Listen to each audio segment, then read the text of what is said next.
Hi everyone, once again welcome back to my channel. I hope you people are doing good. So in today's video, I'm going to discuss the strategy for UPSC CSC 2023 for working professionals and college students.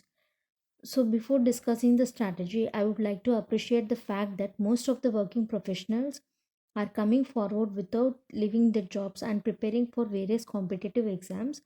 This is not an easy task because preparing for an exam with job, managing family, friends is not that easy. Sometimes we may feel low and sometimes we may be out of race, but whatever it is, we still fight for it and put great effort.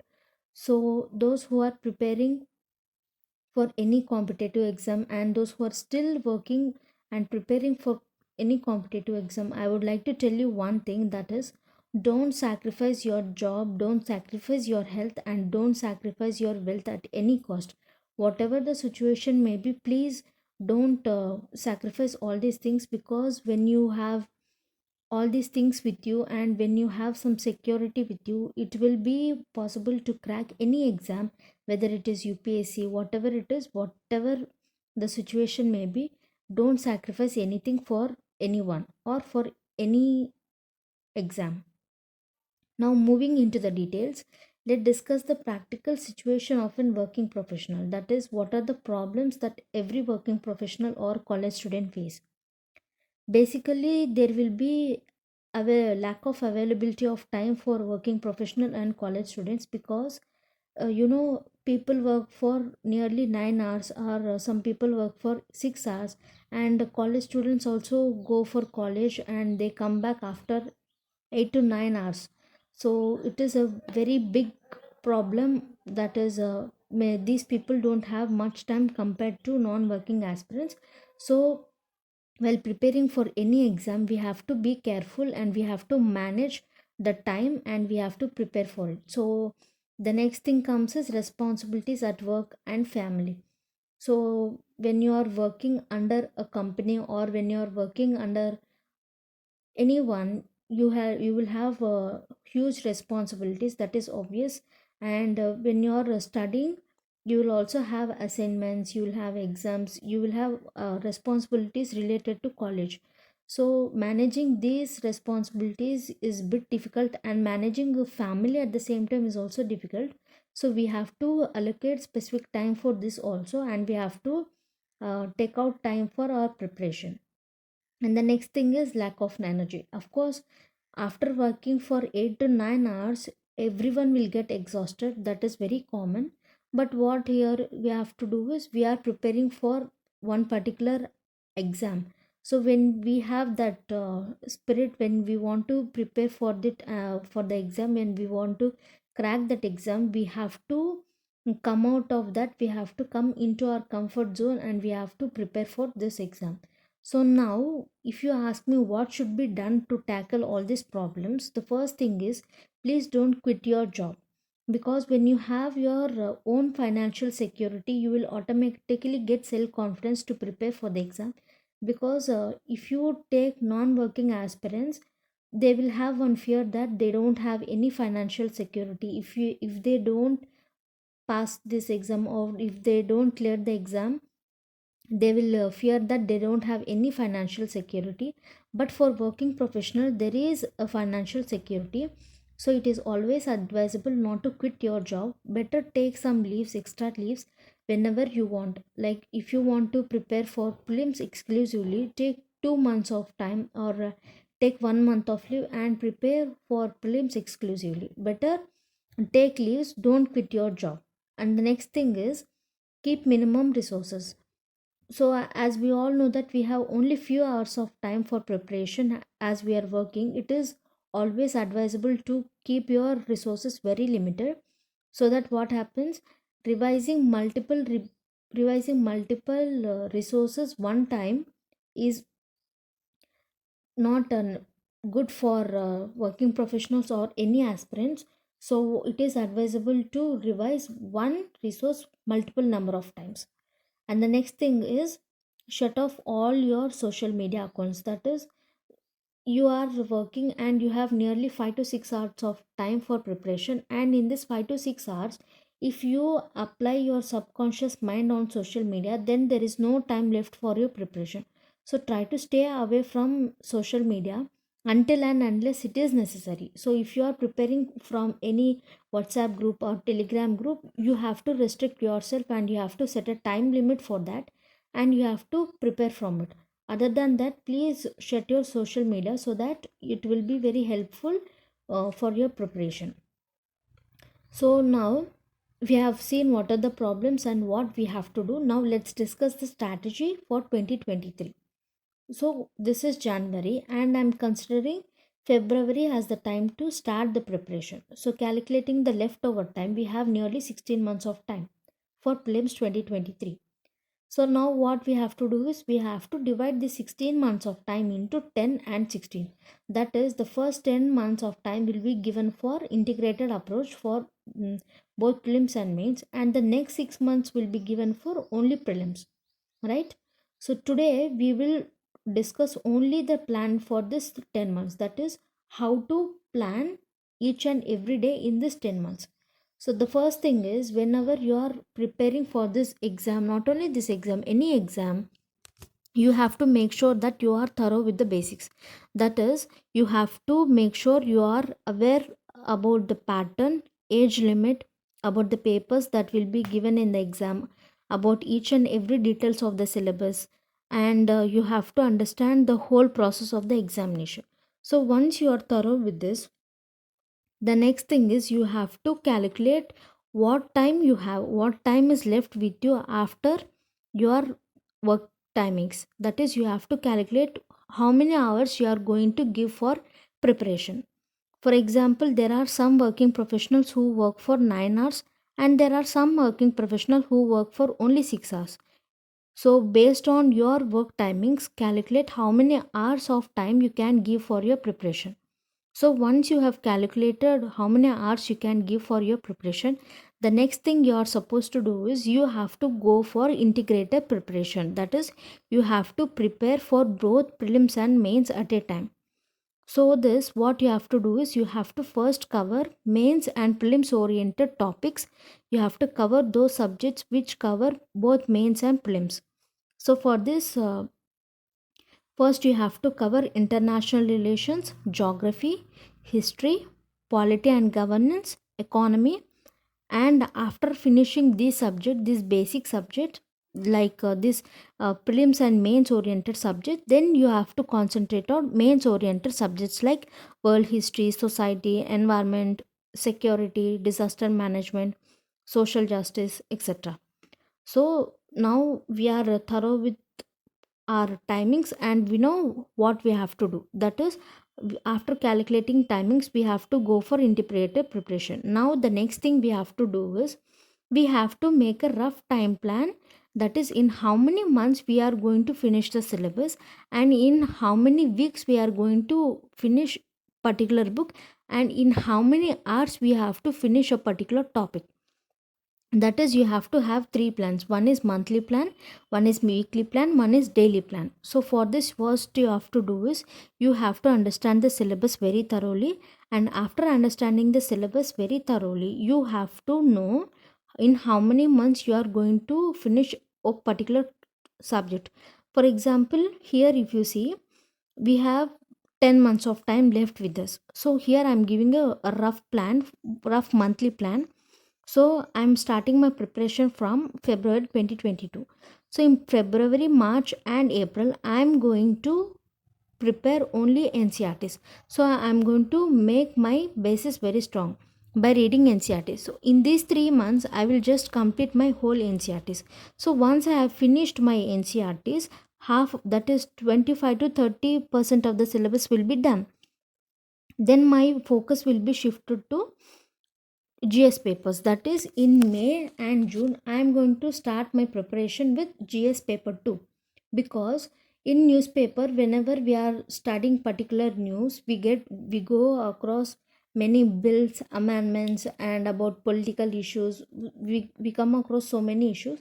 So in my personal opinion, I am I'm going to start my preparation with GS paper to understand the analysis of newspaper very easily.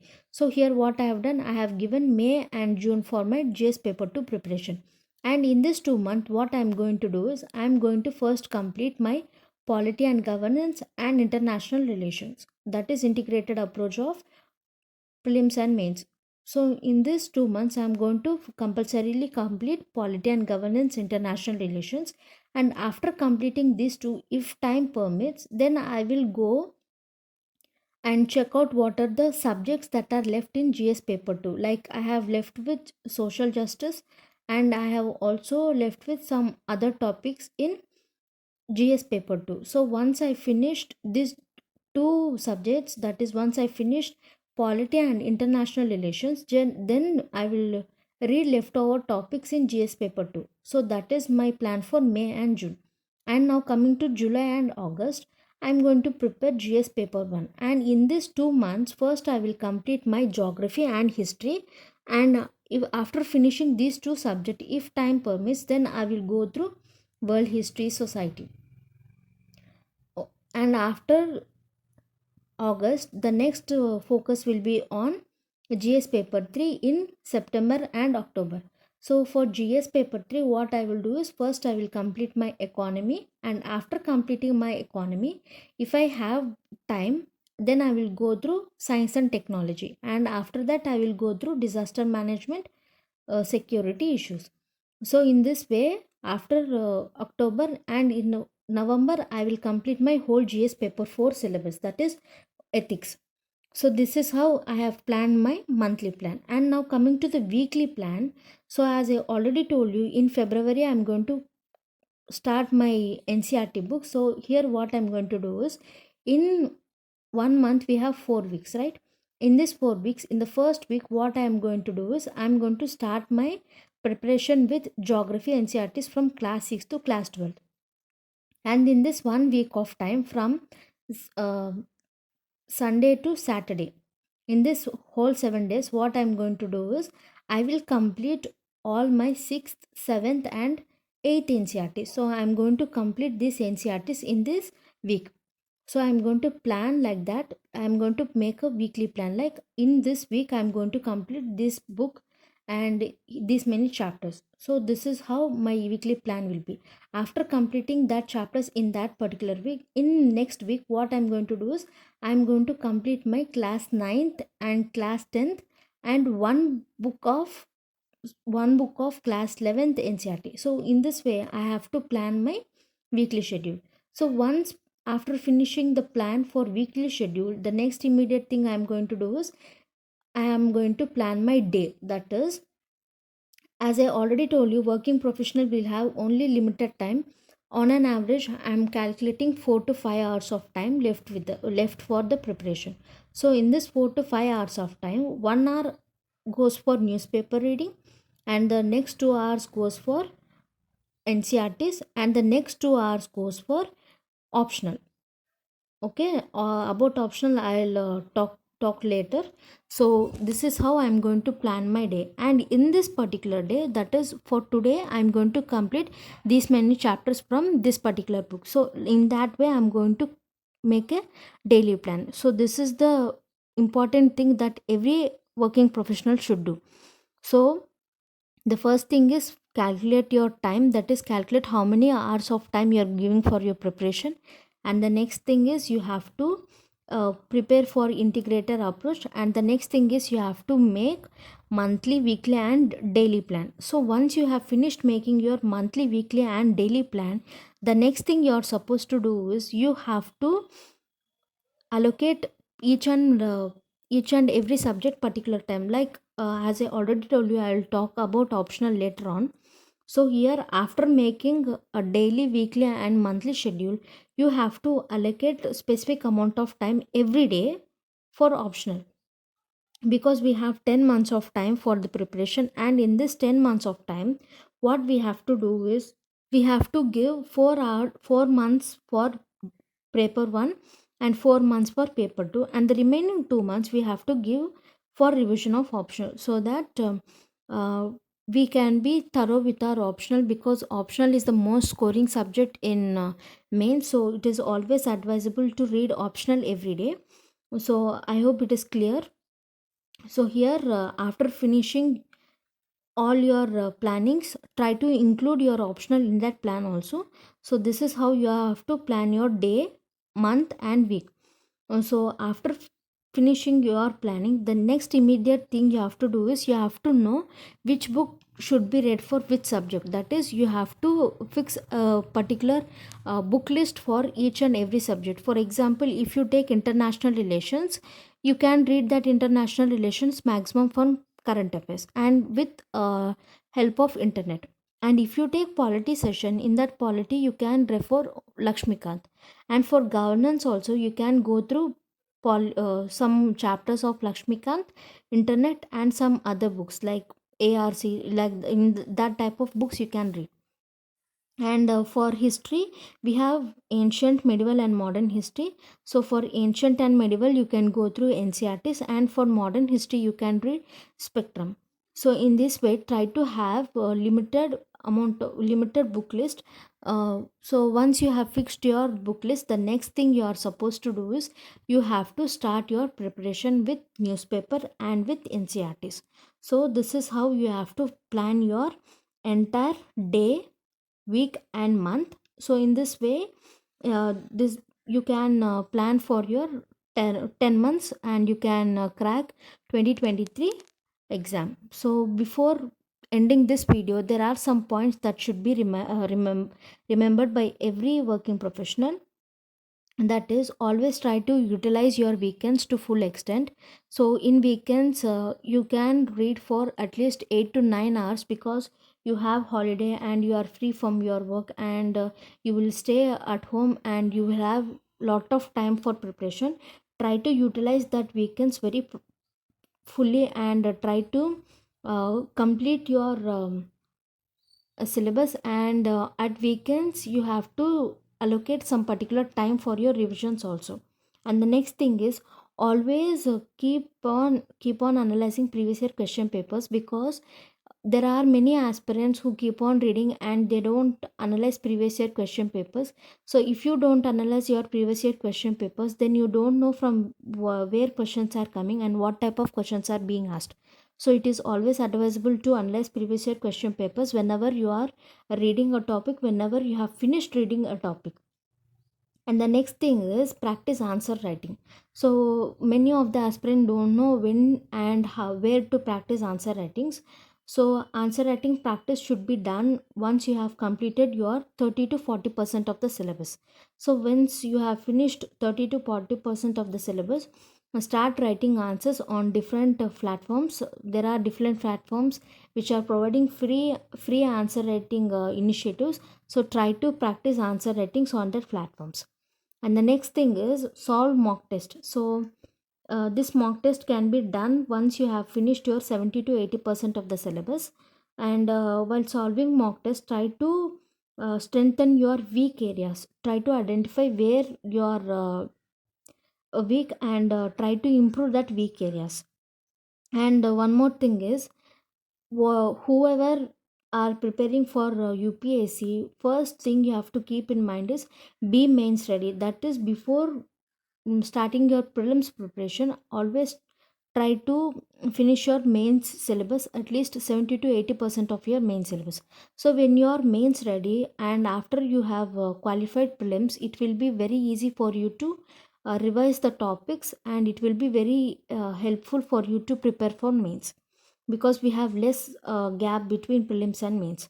And the last thing is, concentrate more on essay, ethics and optional, because these three subjects are the most scoring subjects, and if you master these three subjects, then your mains marks will be uh, very high. So try to concentrate on essay, ethics and optional. So this is how you have to plan your day, plan your week and plan your month. So this is a short and brief strategy for 2023 working professionals. And if you have any doubts, if you have any confusions, you can just ask me in the comment section below. And here one more thing, I have already started making CSAT series, and those who are weak in CSAT, they can watch the CSAT series and they can practice few questions every day. And also I am posting mind maps for each and every subject. I have already started posting mind maps for polity, so based on that you can revise each and every topic every day. And also have given NCRT schedule, that is 90 days NCRT schedule. So if you want, you can follow that. Otherwise you can make your own plan. Here I'm not giving any specific plan because every individual has their different strategy and a different plan. So I have just given you a guidelines. I hope you have liked this video. If you like this video, please like, share and subscribe to my channel. And thanks for watching.